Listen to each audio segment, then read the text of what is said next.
So எல்லாருமே வந்து இந்த புகழ், பெரிய வந்து நம்மளெல்லாம் ஃப்ளாட்டரா பேசணும், எல்லாரும் வந்து சூப்பரா நம்மள பத்தி பாராட்டி பேசணும் அப்படின்னு சொல்லிட்டு, நெறைய இப்பவே வந்து பார்த்தீங்கன்னா, நம்ம 50 இயர்ஸ் ஆஃப் ரஜினி சார் அப்படின்னு சொல்லிட்டு ஃபேன்ஸ் நெறைய பண்ணிட்டுருக்காங்க. அவரோட அ ஒரு மூவி வெல் விஷர்ஸ்லாம் நெறைய வந்து பேசிட்டுருக்காங்க. அவர்கிட்ட வந்து இந்த டைம்ல போயிட்டு, "சார் நீங்க 50 இயர்ஸ் வந்து இந்த அச்சீவ் பண்ணியிருக்கீங்க. விச் இஸ் நாட் ரொம்ப ஒரு சாதாரண விஷயம் இல்ல. ஒரு ஃபெனாமினல் அச்சீவ்மென்ட்.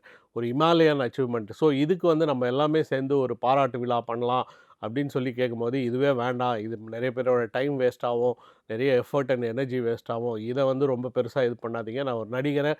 நெறைய இடத்துல அவர் சொல்லுவாரு, "நான் நடிக்கிறேன். எனக்கு பணம் குடுக்குறாங்க, நடிக்கிறாங்க." அப்படின்னு சொல்லிட்டு.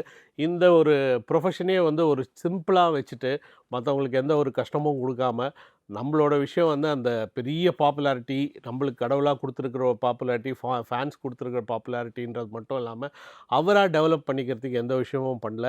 ஸோ அதுவே வந்து ஒரு பெரிய குவாலிட்டி ஆஃப் சூப்பர் ஸ்டார். எந்த ஒரு விஷயத்தையும் வந்து புகழுக்காக பண்ணி, அவரா ஒரு ஆக்டிவிட்டி பண்றது, அது எந்த இடத்துலயும் நம்ம பார்த்ததே இல்ல. அவருக்கு வர்றது எல்லாமே அவரோட ஃபேன்ஸ் பண்றதும், அப்புறம் அவர் நினைக்கிற அந்த எல்லாம் வல்ல இறைவன் பண்றதும் தான்.